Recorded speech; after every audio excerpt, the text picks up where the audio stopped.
Let's be real for a second. How many times have you walked away from a conversation with a guy and immediately started overanalyzing everything you said, wondering if you were interesting enough, pretty enough, or if you said the right things to keep him hooked? Here's the truth you need to hear. Most women have no idea just how much power they're actually holding in these moments. You've probably been taught that attraction is about looking your best, being sweet, or saying whatever will make him happy. But that's missing the bigger picture. The way you talk to a man, the words you choose, the energy you bring, the emotions you trigger, can literally rewire how he sees you. I'm not talking about playing games or manipulation. This is about understanding how psychology works and using it to create a connection so strong, he starts feeling like he can't live without you. Because here's the secret. Men don't fall in love with words. They fall in love with feelings. It's not just about what you say. It's about how you make him feel when you say it. And when you learn how to trigger those emotions the right way, that's when you go from being just another woman in his life to someone he genuinely needs. Not in a toxic, clingy way, but in a way that makes him feel truly seen, valued, and connected to you on a level he doesn't get from anyone else. Think about the women who always seem to have men wrapped around their fingers. The ones who don't chase, don't beg for attention, but still have guys obsessed with them. What's their secret? It's not luck. It's not even just about looks. It's the way they communicate, the way they make a man feel when he's around them. And the best part, you can learn how to do this too. Let's start with the biggest mistake most women make without even realizing it, speaking from a place of desperation instead of confidence. Here's how it usually plays out. You meet a guy you really like, and suddenly you're hyper aware of every word that comes out of your mouth. You overthink your texts. You laugh too hard at his jokes. You rush to fill every silence because awkward pauses feel like death. And worst of all, you start seeking his validation without even meaning to. Questions like, do you like me? Or, do you think I'm pretty? Or, where do you see this going? Start slipping out. And when he doesn't respond exactly how you hope, panic sets in. You double text. You replay the conversation in your head 100 times, trying to figure out where you went wrong. Maybe you even start adjusting your personality to match what you think he wants. Here's the brutal truth. Nothing kills attraction faster than desperation. Men can smell neediness from a mile away. And when they sense you're trying too hard to get their approval, it doesn't make them want you more. It makes them pull away. Because suddenly, instead of feeling like they're getting to know an interesting, confident woman, they feel like they're being put on the spot, like they're responsible for your happiness. And that's pressure. And pressure is the opposite of attraction. So what's the alternative? Confidence. Not the fake, over-the-top kind. Not the, I'm going to act like I don't care, act. Real, grounded, unshakable confidence that comes from knowing your worth and not being afraid to own it. Here's how this plays out in real life. Instead of asking, do you think I'm pretty? You say, I love how I look in this dress. Did you notice the difference? One is seeking validation. The other is stating a fact. One puts the power in his hands. The other keeps it firmly in yours. Or imagine this scenario. He hasn't texted you back in a few hours. The insecure response, spiral, overthink. Send a follow-up text like, hey, did I say something wrong? The confident response, you notice, but you don't make it mean anything about you. You go about your day, knowing that if he's interested, he'll show up. And guess what? The confident woman is always the one who gets the text back. Why? Because she's not chasing.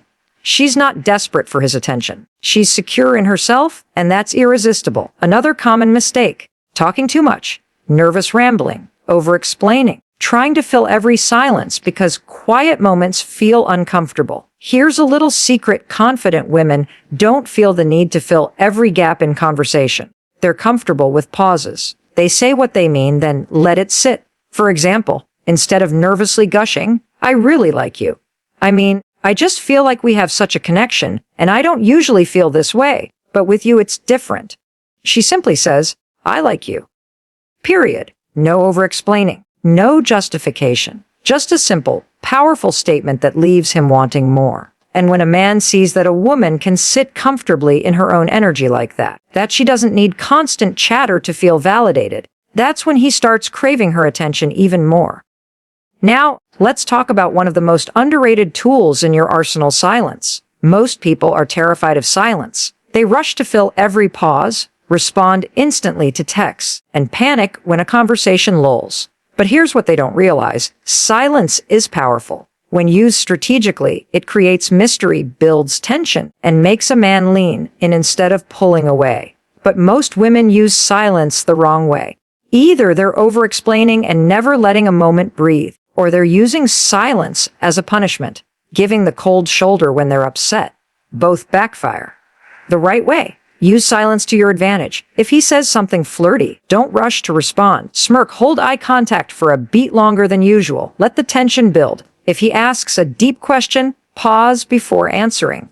Make him wait for it. If he sends a low-effort text, don't reply immediately. Give it space. That silence forces him to step up. Here's an example. Two women are on a date. The guy says, "I don't know if I believe in soulmates." The first woman immediately jumps in with her opinion, trying to fill the silence. The second woman just smiles, raises an eyebrow, and waits. That tiny pause, it makes him start talking more to fill the space. Suddenly, he's the one chasing her reaction. That's the power of silence. Now, let's talk about playful teasing, one of the fastest ways to create attraction and emotional bonding. Most people think deep connections come from serious heart to hearts, but they're missing a huge piece of the puzzle. Playful teasing creates that fun, flirty energy that keeps things exciting. But there's a right and wrong way to do it. The wrong way: sarcasm, insults disguised as jokes, or making him feel small. Comments like, "Wow, you really can't dress yourself, can you?" aren't playful. They're just mean. The right way: light, fun challenges that make him want to prove himself to you. If he brags about being a great cook, say, "I'll believe it when I taste it." If he's slow to text, tease, "Did you type that with your toes?" It's flirty, not cruel. Here's the key: teasing should make him laugh, not feel defensive. When done right, it creates an inside joke vibe between you two, a little world only you share. Another game changer: mirroring his energy. Have you ever met someone and just clicked instantly? Like the conversation flowed effortlessly. That wasn't an accident. It was energy alignment. Most women mess this up by either coming on too strong, laughing too hard, talking too fast, or being too passive of giving short answers, not engaging. The sweet spot: match his energy, then elevate it slightly. If he's joking, joke back. If he's calm, mirror that before adding warmth. This creates a natural rhythm that feels easy, and easy is addictive. Finally, let's talk about the most powerful mindset shift: speaking to his future, not just his present. Most conversations stay surface level: work, hobbies, small talk. But the women who leave a lasting impact, they make a man feel like they see his potential. Instead of criticizing what he's not, you should be more ambitious. Highlight what he could be. Sat, "I can already see you killing it at this." Men remember the women who make them feel capable, inspired, and believed in. And when you combine all these tools: confidence, playful teasing, strategic silence, emotional storytelling, you create a connection that doesn't just attract him, but makes him need you in his life. Because at the end of the day, the most irresistible women aren't the ones chasing. They're the ones who know their worth, communicate with intention, and make a man feel something he can't get anywhere else. And that's power. Let's break down the first point in depth: why confidence is everything and how desperation silently sabotages attraction. Most women don't realize how much their communication style reveals about their inner state. When you're nervous around a man you like, it's natural to seek reassurance. But here's where things go wrong. The moment you start fishing for compliments, over-explaining yourself, or anxiously filling every silence, you're no longer engaging with him as an equal. You've subconsciously handed him the power to validate you, and that shift in energy is palpable. Men don't consciously analyze this, but they feel it instinctively. Neediness triggers avoidance because it signals emotional dependency, and nothing makes a man pull away faster than feeling like he's responsible for your happiness. The irony is that women often mistake attention for attraction. Just because a man responds when you text him constantly or agrees when you ask if he likes you doesn't mean he's genuinely drawn to you. It might just mean he's being polite or temporarily filling an emotional void. Real attraction is sparked when you communicate from a place of wholeness, not lack. Think about the women who seem to have men chasing them without effort. They're not playing hard to get. They simply have better things to do than obsess over a man's approval. Their confidence isn't loud or performative. It's quiet and unshakable. They know their worth isn't determined by any one interaction, so they don't panic if a conversation lulls or a text goes unanswered. This emotional stability is magnetic because it creates space for a man to step forward. Practical examples make this clearer. Imagine two women texting the same guy. The first one sends a novel-length message about her day, follows up with, "Did I say too much?" and then double texts when he doesn't reply within an hour. The second woman shares a funny observation, leaves it at that, and goes offline to enjoy her evening. Who seems more secure? Who's likely to occupy his thoughts longer? The answer is obvious. Desperation leaks through words, whether it's over-apologizing, excessive emojis to mask nervousness, or backtracking just kidding unless. Confidence, on the other hand, is concise. It doesn't beg for a response or over-clarify intentions. It's perfectly comfortable with silence because it doesn't equate silence with rejection. This plays out in person too. A confident woman isn't rattled by pauses in conversation. She doesn't laugh hysterically at mediocre jokes to keep the mood light or nervously ramble about herself. She's present, listens actively, and responds thoughtfully. But she also knows when to let a moment breathe. That quiet self-assurance forces a man to engage more deeply if he wants her attention. Contrast this with a woman who's visibly trying to keep his interest by talking nonstop or agreeing with everything he says. The more she chases the interaction, the less he has to work for it, and the faster his interest fades. The key isn't to pretend you don't care, it's to genuinely focus on enjoying the interaction rather than controlling the outcome. When you're truly engaged in the moment, you're not monitoring his reactions or rehearsing your next line. You're relaxed, which makes him relax. And that's when authentic connection happens. Confidence isn't about having the perfect thing to say.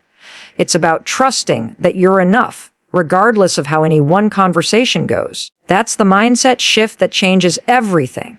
Because when you stop seeking validation, you start attracting it effortlessly. The magic of emotional bonding lies in bypassing surface-level chatter and tapping directly into how a man feels when he's with you. Most conversations between men and women stay trapped in the realm of logistics and small talk, what they do for work, where they grew up, superficial opinions on movies or music. While these topics fill airtime, they don't create connection. What makes a man truly attached isn't just exchanging information. It's the emotional resonance you generate. Think about the people you remember most vividly in your life. They're not the ones who recited facts or stuck to safe topics. They're the ones who made you laugh unexpectedly, who left you intrigued, who stirred something inside you. That's the effect you want to recreate. Playful teasing is one of the most underrated tools for this. When done right, it creates a private world between you two, a sense of shared humor and understanding that outsiders wouldn't get. The difference between effective teasing and awkward jabs comes down to two things: tone and intention. Playful teasing has a warm, light-hearted delivery, almost like you're letting him in on a joke. It's not sarcastic or cutting. There's no edge of genuine criticism. For example, if he proudly mentions he makes amazing pancakes, a flat response like, "That's nice, does nothing," gushing, "Wow, you're perfect," feels insincere. But a smirk and a hem, "I'll believe it when I taste them." Are we talking actual pancakes or charcoal briquettes? Sparks engagement. Now he's playfully defending himself. The conversation has energy. And you've created a moment that feels unique to your dynamic. Strategic silence works similarly but operates on a more subconscious level. Most people rush to fill gaps in conversation out of nervousness, which kills tension.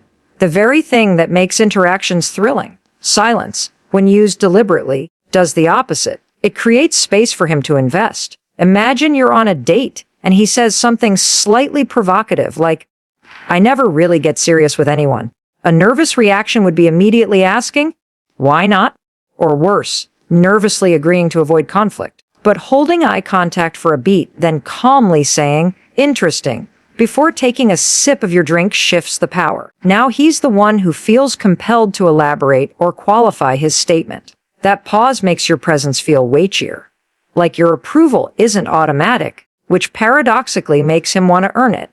Mirroring takes this deeper by sensing with his emotional wavelength. Humans naturally bond with those who reflect their own energy back at them.